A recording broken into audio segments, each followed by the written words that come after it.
All right, good morning. Thank you, and welcome to the first day of sessions for the Federal Reserve Bank of Kansas City Jackson Hole Economic Symposium. My name is Karen Dinan, and I'm going to be your moderator for today's sessions. As you heard last night from Jeff, the topic for the symposium is reassessing the effectiveness and transmission of monetary policy. So it's a super important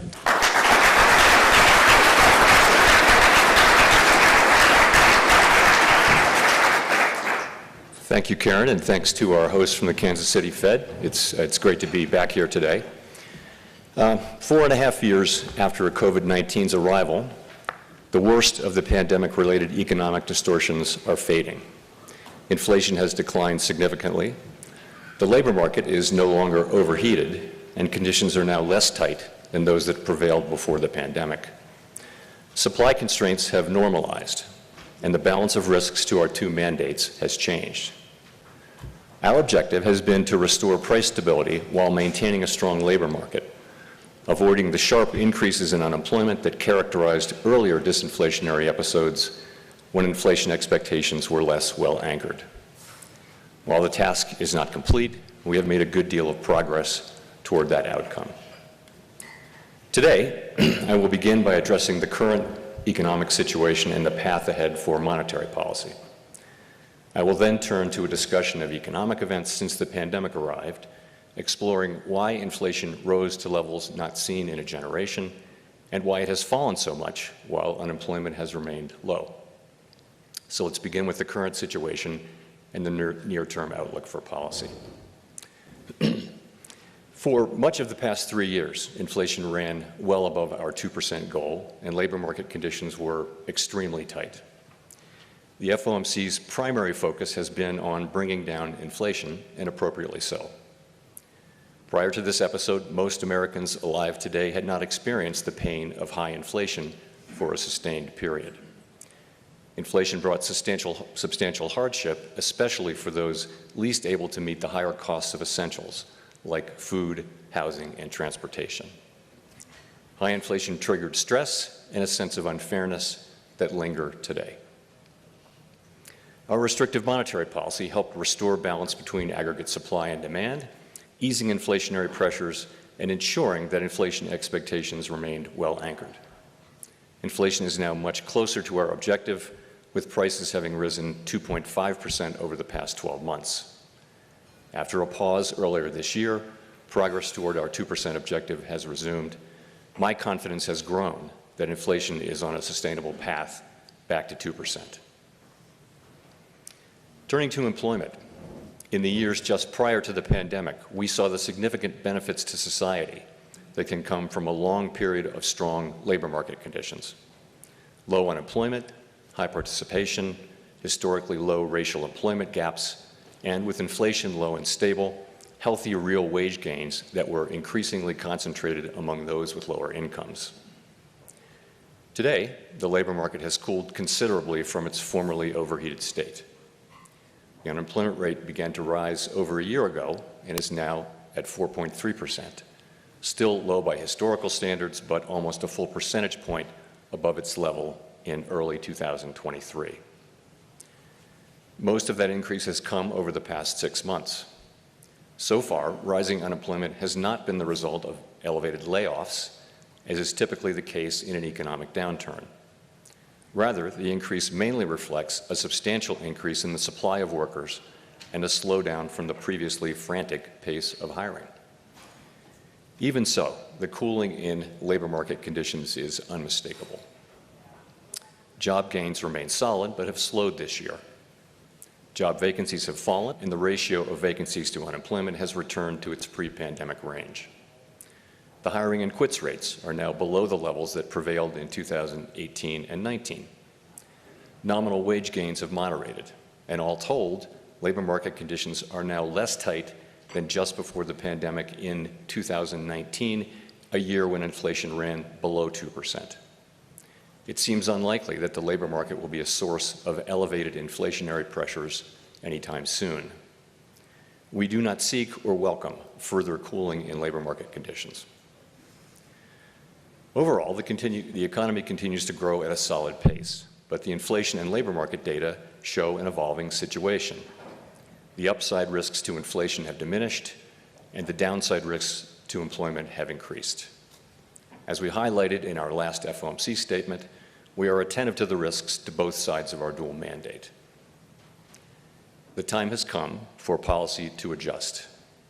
The direction of travel is clear, and the timing and pace of rate cuts will depend on incoming data, the evolving outlook, and the balance of risks. We will do everything we can to support a strong labor market as we make further progress toward price stability.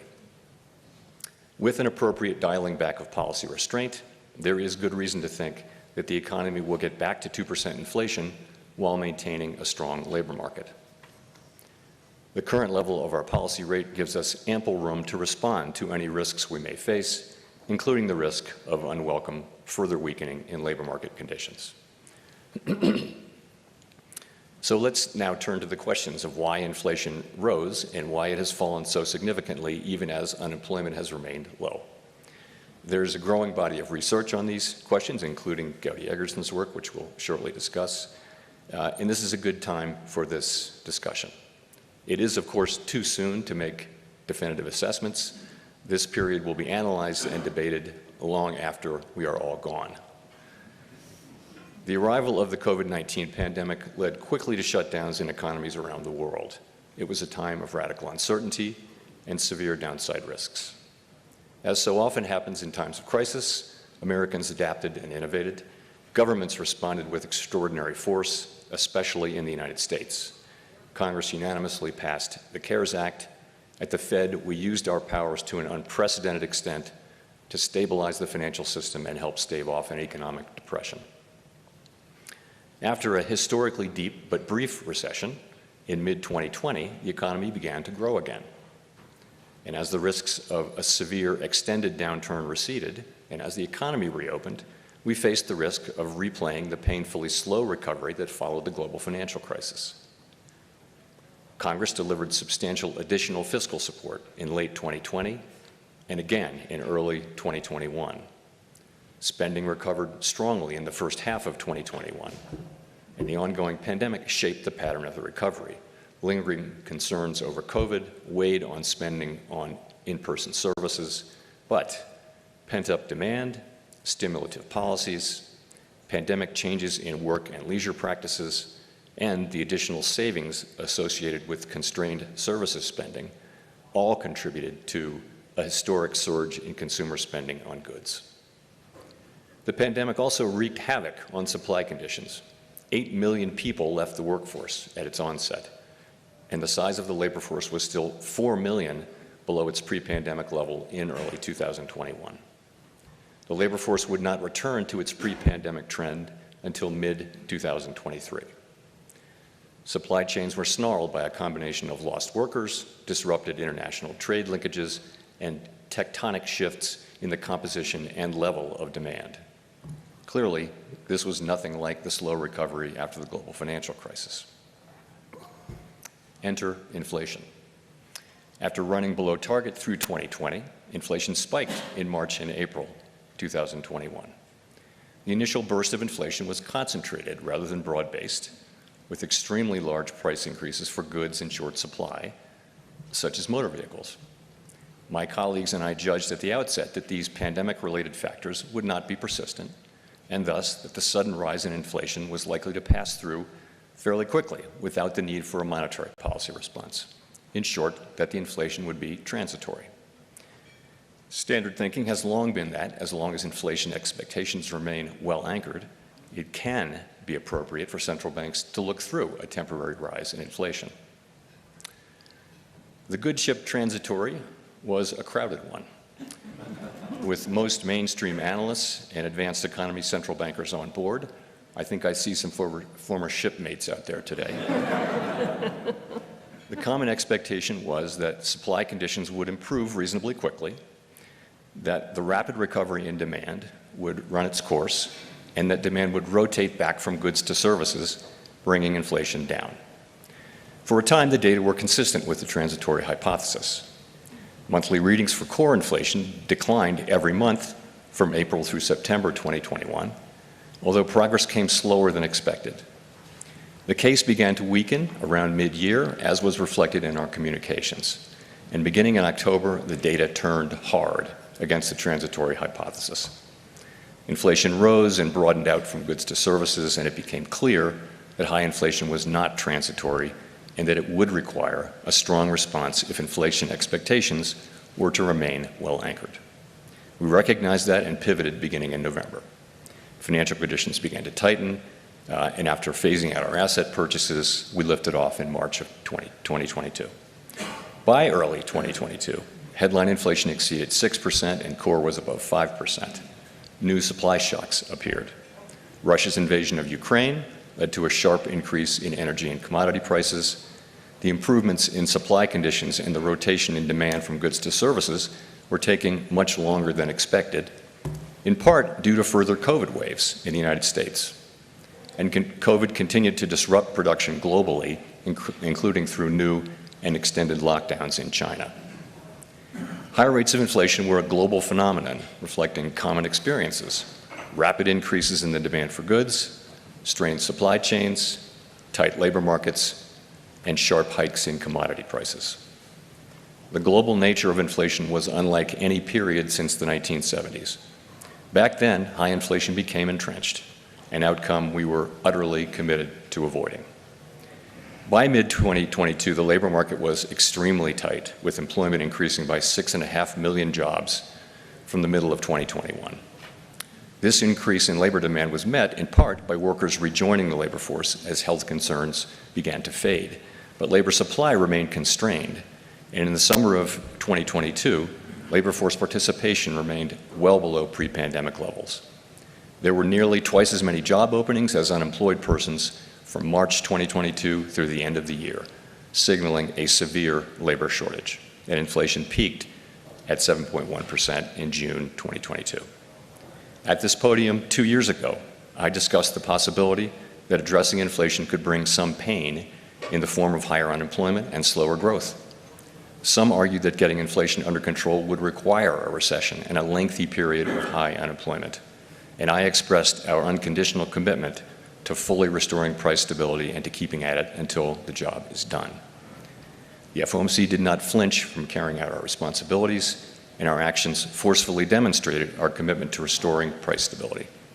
We raised our policy rate by 425 basis points in 2022 and another 100 basis points in 2023, and we've held our policy rate at its current restrictive level since July 2023. The summer of 2022 proved to be the peak of inflation. The 4.5 percentage point decline in inflation from its peak 2 years ago has occurred in a context of low unemployment, a welcome and historically unusual result. So, how did inflation fall without a sharp rise in unemployment above its estimated natural rate? Pandemic-related distortions to supply and demand, as well as severe shocks to energy and commodity markets, were important drivers of high inflation, and their reversal has been a key part of the story of its decline. The unwinding of these factors took much longer than expected, but ultimately played a large role in the subsequent disinflation. Our restrictive monetary policy contributed to a moderation in aggregate demand, which combined with improvements in aggregate supply to reduce inflationary pressures, while allowing growth to continue at a healthy pace.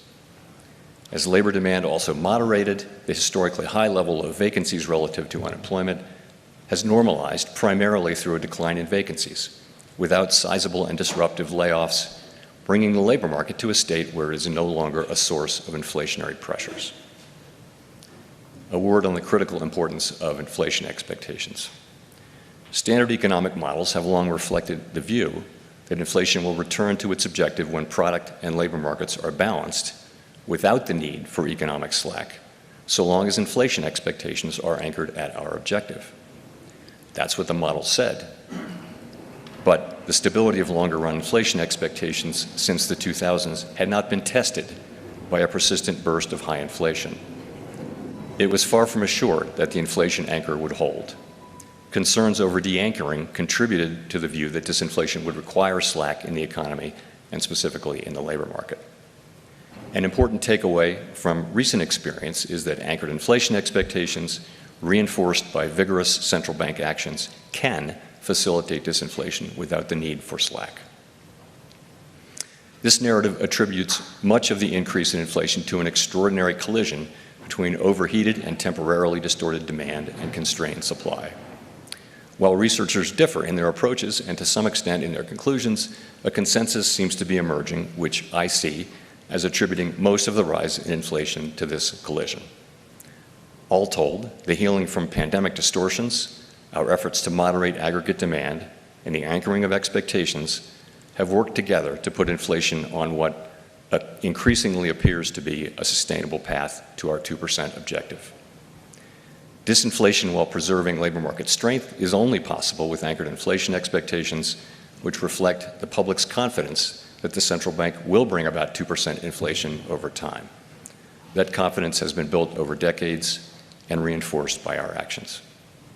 That is my assessment of events. Your mileage may differ.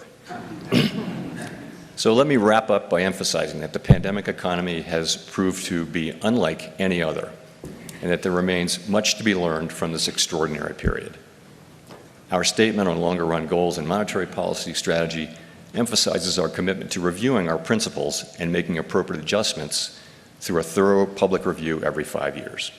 As we begin this process later this year, we will be open to criticism and new ideas while preserving the strengths of our framework.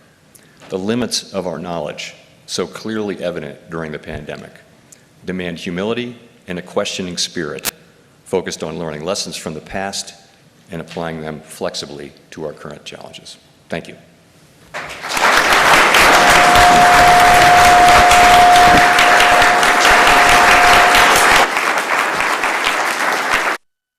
大家都说我变漂亮了，其实是气色好，肌肤保湿做得好，气色自然漂亮。